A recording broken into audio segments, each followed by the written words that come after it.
Chapter 24, Hygiene. Hygiene of the home and premises. Dwellings, if possible, should be built upon high and dry ground. If a house be built where water settles around it, remaining for a time and then drying away, a poisonous miasma arises, and fever and ague, sore throat, lung diseases, and fevers will be the result. If every family realized the beneficial results of thorough cleanliness, they would make special efforts to remove every impurity from their persons and from their houses, and would extend their efforts to their premises. Many suffer decayed vegetable matter to remain about their premises. They are not awake to the influence of these things. There is constantly arising from the decayed substances an effluvium that is poisoning the air. By inhaling the impure air, the blood is poisoned, the lungs become affected, and the whole system is diseased. Stubborn fevers and violent diseases have prevailed in neighborhoods and towns that had formerly been considered healthy, and some have died while others have been left with broken constitutions to be crippled with disease for life.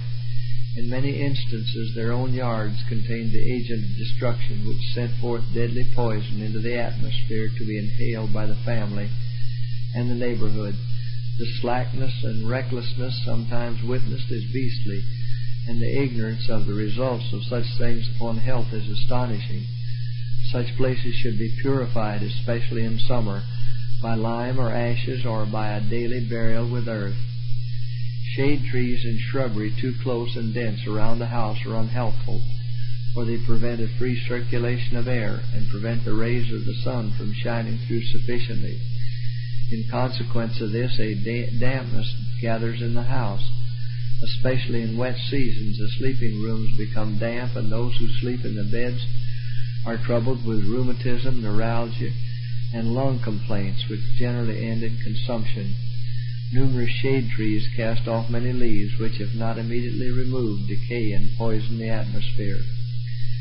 A yard beautiful with scattering trees and some shrubbery at a proper distance from the house has a happy, cheerful influence upon the family, and if well taken care of, will prove no injury to health.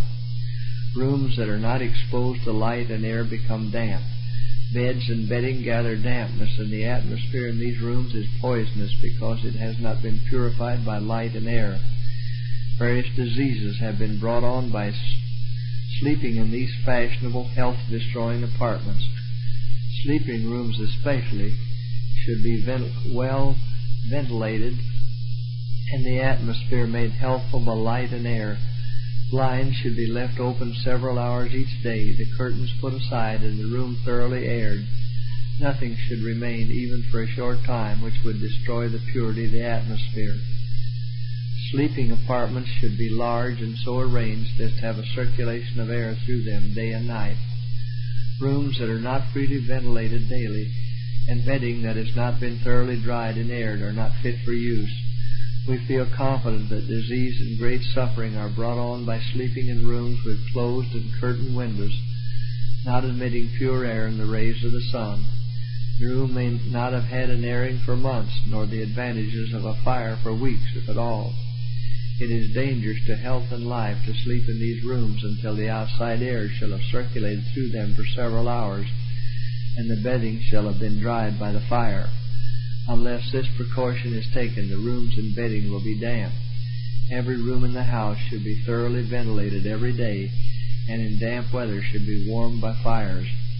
Every room in your dwelling should be daily thrown open to the healthful rays of the sun, and the purifying air should be invited in. This will be a preventative of disease. If all would appreciate the sunshine and expose every article of clothing to its drying, purifying rays, mildew and mold would be prevented.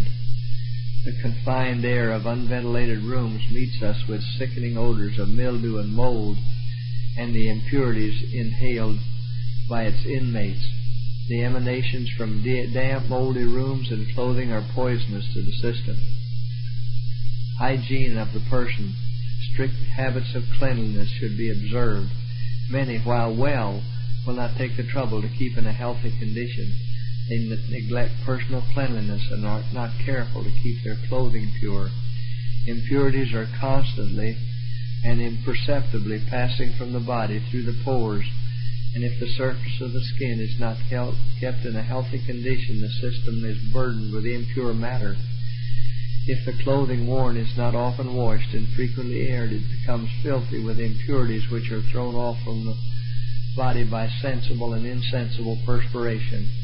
And if the garments worn are not frequently cleansed from these impurities, the pores of the skin absorb again the waste matter thrown off. The impurities of the body, if not allowed to escape, are taken back into the blood and forced upon the internal organs. In regard to cleanliness, God requires no less of His people now than He did of ancient Israel. A neglect of cleanliness will induce disease. The 10 Commandments spoken by Jehovah from Sinai cannot live in the hearts of persons of disorderly, filthy habits. If ancient Israel could not so much as listen to the proclamation of that holy law, unless they had obeyed the injunctions of Jehovah and had cleansed their clothing, how can that sacred law be written upon the hearts of persons who are not cleanly in person, in clothing, or in their houses? It is impossible. Their profession may be as high as heaven, yet it is not worth a straw. All who meet upon the Sabbath to worship God should, if possible, have a neat, well-fitting, comely suit to wear in the house of worship. It is a dishonor to the Sabbath and to God and to His house for those who profess that the Sabbath is holy of the Lord and honorable to wear the same clothing upon the Sabbath that they have worn through the week while laboring upon their farms, when they can obtain other. Hygiene for children. Several instances have come under my notice where children are being murdered by inches by the mistaken kindness of parents. A calm, self-possessed course the mother pursues in the treatment of her child has very much to do in molding the mind of the infant. If it is nervous and easily agitated, the mother's careful, unhurried manner will have a soothing and correcting influence, and the health of the infant can be very much improved. It ever has appeared to me to be cold, heartless business for mothers who can nurse their children to turn them from the maternal breast to the bottle. But in case that is necessary, the greatest care should be exercised to have the milk from a healthy cow, and to have the bottle as well as the milk perfectly sweet. This is frequently neglected, and as a result the infant is made to suffer needlessly. Disturbances of the stomach and bowels are liable to occur, and the much-to-be-pitied infant becomes diseased if it were healthy when born. Mothers sometimes depend upon a hireling. A stranger performs the duties of the mother and gives from her breast the food to sustain life. Nor is this all. She also imparts her temper and her temperament to the nursing child. The child's life is linked to hers. If the hireling is a coarse type of woman, passionate and unreasonable, if she is not careful in her morals, the nursling will be, in all probability, of the same or similar type. The same quality of blood coursing in the veins of the hireling nurse is in that of the child. Children are also fed too frequently, which produces feverishness and suffering in various ways. The stomach should not be kept constantly at work, but should have its periods of rest. Without it, children will be peevish and irritable and frequently sick. The first education that children should receive from the mother in infancy should be in regard to their physical health. They should be allowed only plain food of that quality that would preserve to them the best condition of health, and that should be partaken of only at regular intervals, not oftener than 3 times a day, and 2 meals would be better than 3. If children are disciplined aright, they will soon learn they can receive nothing by crying and fretting. A judicious mother will act in training her children not merely in regard to her own present comfort, but for their future good. And to this end she will teach her children the most important lesson of controlling the appetite, and of self-denial, that they should eat, drink, and dress in reference to health. It is much easier to create an unnatural appetite than to correct and reform it after it has become second nature. Meat given to children is not the best thing to ensure success. To educate your children to subsist upon a meat diet would be harmful to them. Highly seasoned meats followed by rich pastry is wearing out the vital organs of the digestion of the children. Had they been accustomed to plain wholesome food, their appetites would not have craved unnatural luxuries and mixed preparations. One great error of the mother in the treatment of her infant is she deprives it very much of fresh air, that which it ought to have to make it strong. It is the practice of many mothers to cover their infants' heads while sleeping, and this too in a warm room which is seldom ventilated as it should be. This alone is sufficient to greatly enfeeble the action of the heart and lungs, thereby affecting the whole system. While care may be needful to protect the infant from a draught of air or from any sudden and too great change, a special care should be taken to have the child breathe a pure, invigorating atmosphere. No disagreeable odor should remain in the nursery or about the child. Such things are more dangerous to the feeble infant than to the grown person. But here is an evil greater than those already named.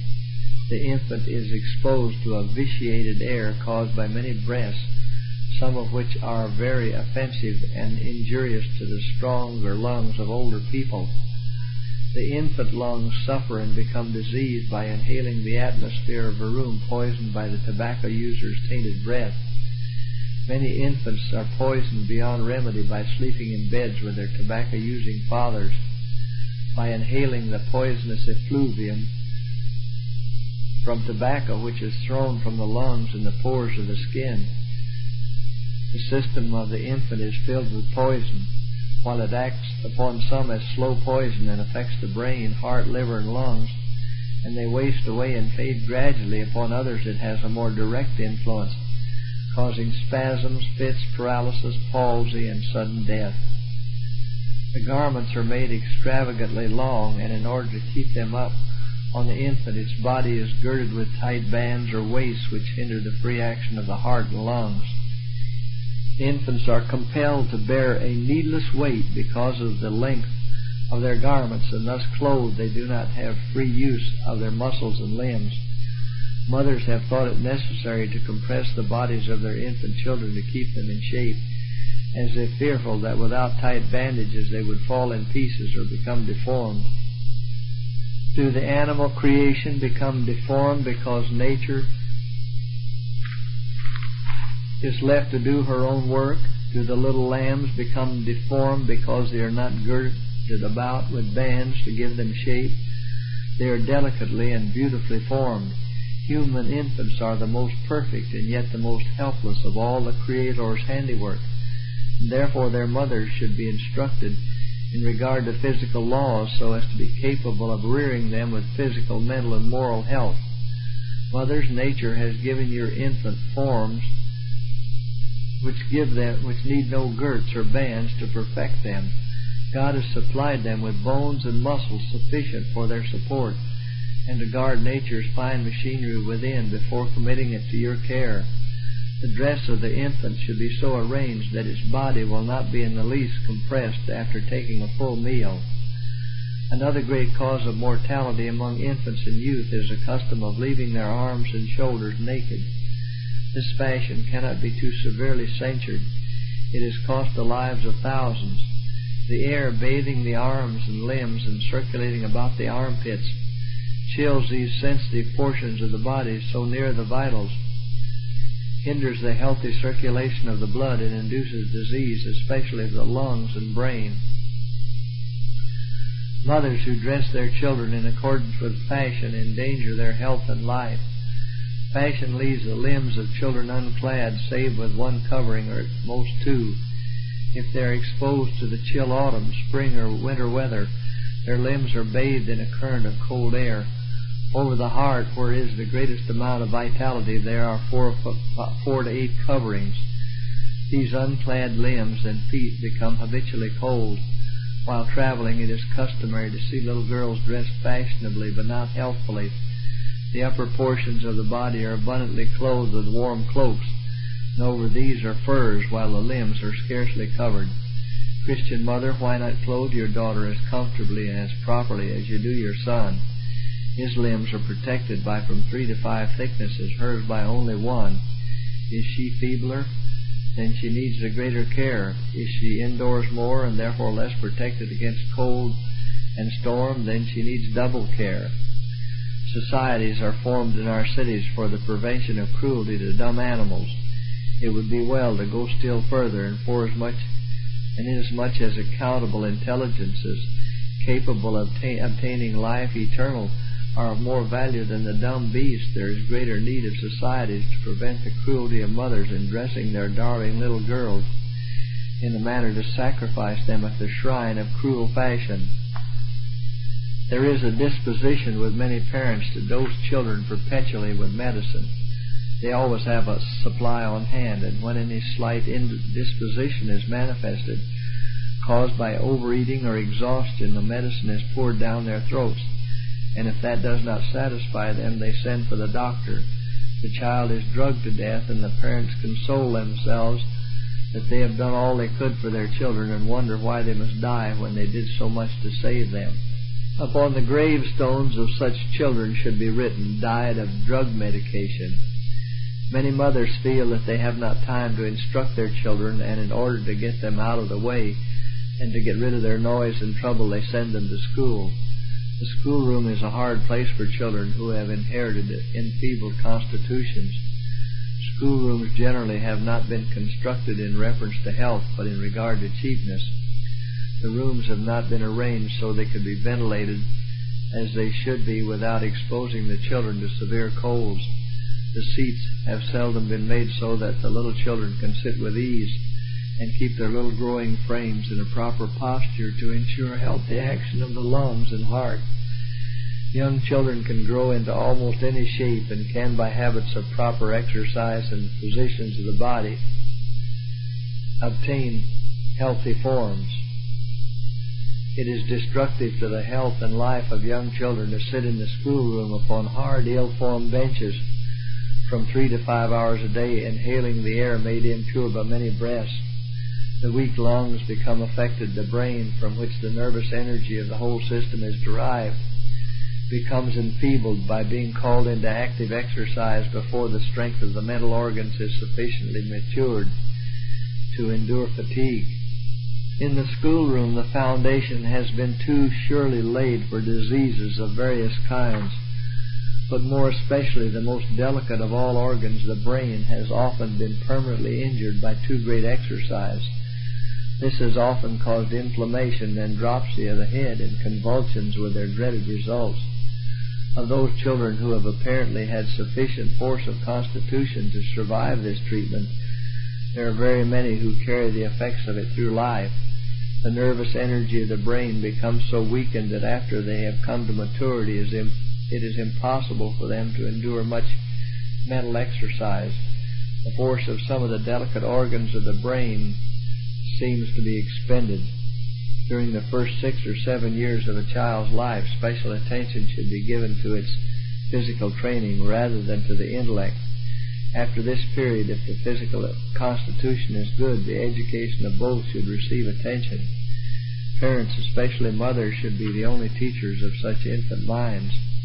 They should not educate from books. The children generally will be inquisitive to learn the things of nature.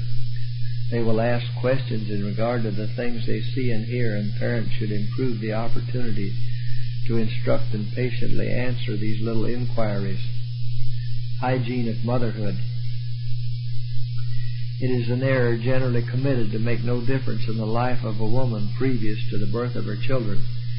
In past generations, if mothers had informed themselves in regard to the laws of their being, they would have understood that their constitutional strength, as well as the tone of their morals and their mental faculties, would in a great measure be represented in their offspring. Their ignorance upon this subject, where so much is involved, is criminal. Many women never should have become mothers. Their blood was filled with scrofula, transmitted to them by their parents and increased by their gross manner of living. The intellect has been brought down and enslaved to serve the animal appetites, and the children born of such parents have been poor sufferers and of but little use to society. Wives and mothers who otherwise would have had a beneficial influence upon society in raising the standard of morals have been lost to society through multiplicity of home cares because of the fashionable, health-destroying manner of cooking, and also in consequence of too frequent childbearing.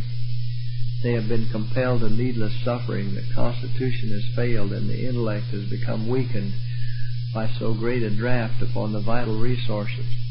If the mother, before the birth of her offspring, had always possessed self-control, realizing that she was giving the stamp of character to future generations, the present state of society would not be so depreciated in character as at the present time.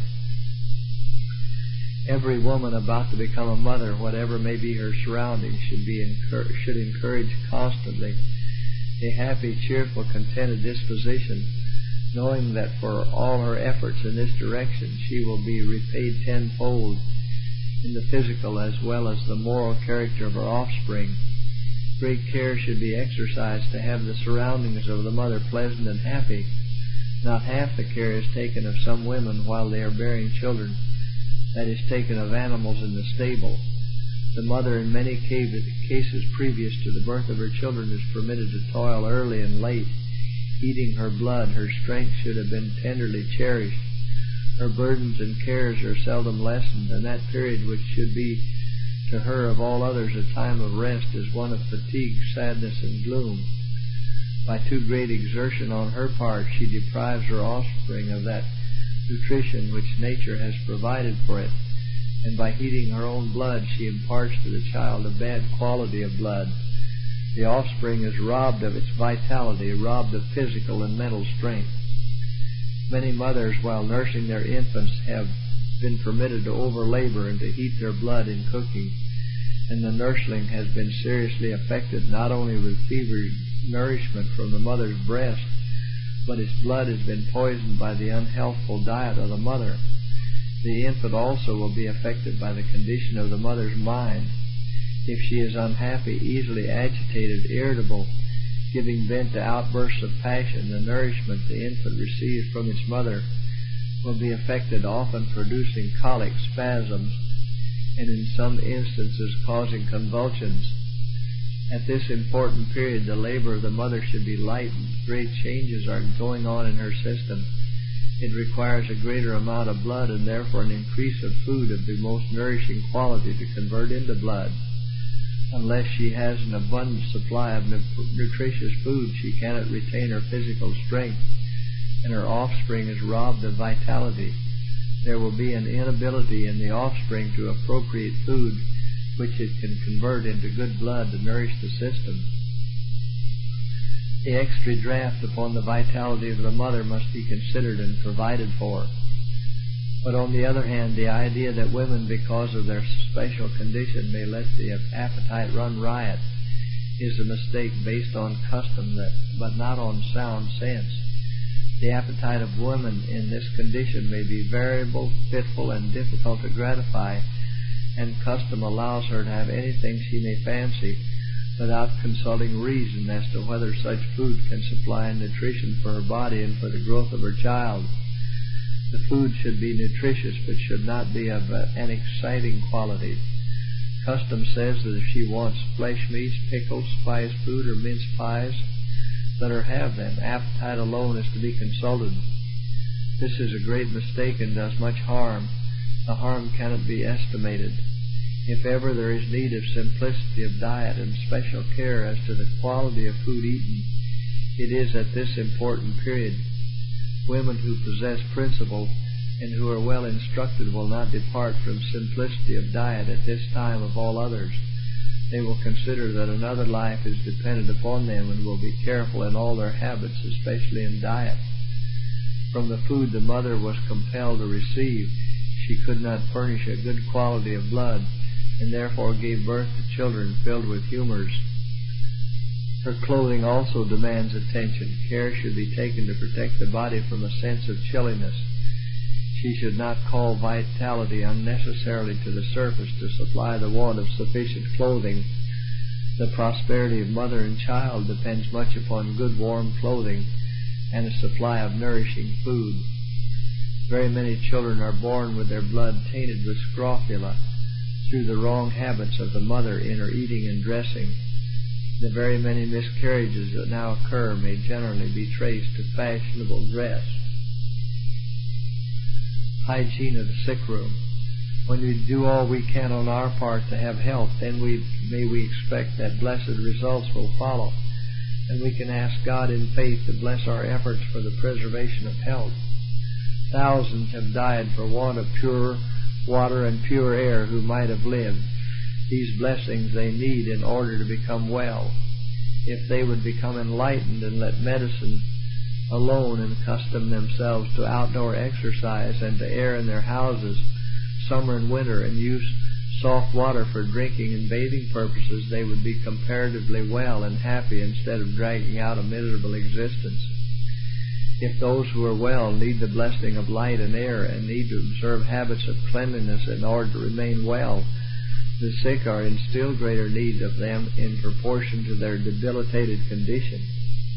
It is also of the greatest importance that the sick room from the first be properly ventilated. This will be beneficial to the afflicted and highly necessary to keep those well who are compelled to remain a length of time in the sick room. There is a lamentable catalogue of evils which have their origin in the sick room, from which the pure air of heaven is excluded. All who breathe this poisonous atmosphere violate the laws of their being and must suffer the penalty. Every breath of vital air in the sick room is of the greatest value, although many of the sick are very ignorant on this point. They feel very much depressed and do not know what the matter is. A draught of pure air through their room would have a happy, invigorating influence upon them. The sick room, if possible, should have a draught of air through it day and night. The draught should not come directly upon the invalid. In pleasant weather, the sick in no case should be deprived of a full supply of fresh air. Fresh air will prove more beneficial to the sick than medicine, and is far more essential to them than their food. They will do better and recover sooner deprived of food than of fresh air. Their rooms may not always be so constructed as to allow the windows or doors to open in their rooms without the draughts coming directly upon them and exposing them to take hold. In such cases, windows and doors should be opened in the adjoining room, and thus let the fresh air enter the room occupied by the sick. If no other way can be devised, the sick, if possible, should be removed to another room and another bed, while the sick room, the bed, and bedding are being purified by ventilation. It is of great value to the sick to have an even temperature in the room. This can always be correctly determined if left to the judgment of the attendants, for they may not be the best judges of a right temperature. Some persons require more heat than others, and would be only comfortable in a room which to another would be uncomfortably warm. If each of these is at liberty to arrange the fire to suit her ideas of proper heat, the atmosphere in the sick room will be anything but regular. The friends of the sick or attendants who through anxiety and watching are deprived of sleep, and who are suddenly awakened in the night from sleep to attend in the sick room, are liable to chilliness. Such are not correct thermometers of the healthful temperature of a sick room. These things may appear of small account, but they have very much to do with the recovery of the sick. In many instances, life has been imperiled by extreme changes of the temperature of the sick room. While burning fevers are raging, there is but little danger of taking cold, but a special care is needful when the crisis comes and fever is passing away. Then constant watching may be necessary to keep vitality in the system. The heated, oppressed atmosphere deprived of vitality benumbs the sensitive brain. If fever enters a family, often more than one have the same fever. This need not be if the habits of the family are correct. If their diet is as it should be, and they observe habits of cleanliness and realize the necessity of ventilation, the fever need not extend to another member of the family. The reason that fever prevails in families and expose the attendants, it is because the sick room is not kept free from poisonous infection by cleanliness and proper ventilation. Many suffer decayed vegetable matter to remain about the premises. They are not awake to the influence of these things. There is constantly arising from these decaying substances an effluvium that is poisoning the air. By inhaling the impure air, the blood is poisoned and the lungs become affected and the whole system is diseased. Disease of almost every description will be caused by inhaling the atmosphere affected by these decaying substances. All unnecessary noise and excitement should be avoided in the sick room, and the whole house should be kept as quiet as possible. Ignorance, forgetfulness, and recklessness have caused the death of many who might have lived, and they receive proper care from judicious, thoughtful attendants. The doors should be opened and shut with great care, and the attendants should be unhurried, calm, and self-possessed. Much harm has resulted to the sick from the universal custom of having watchers at night. In critical cases this may be necessary, but it is often the case that more harm than good is done the sick by this practice. Even one watcher will make more or less stir, which disturbs the sick. But where there are two, they often converse together, sometimes loud, but more frequently in whispered tones, which is far more trying and exciting to the nerves of the sick than talking aloud. Attendants upon the sick should, if possible, leave them to quiet and rest through the night, while they occupy a room adjoining. The sick, as a general thing, are taxed with too many visitors and callers, who chat with them and worry them by introducing different topics of conversation when they need quiet and undisturbed rest. It is a mistaken idea that leads so many out of courtesy to visit the sick. Often have they spent a sleepless, suffering night after receiving visitors. They have been more or less excited, and the reaction has been too great for their already debilitated energies, and as a result of these fashionable calls they have been brought into very dangerous conditions, and lives have been sacrificed for the want of thoughtful prudence. In very many instances these fashionable calls have turned the scale when the invalid was recovering, and the balance has borne them down to death. Those who cannot make themselves useful should be cautious in regard to visiting the sick.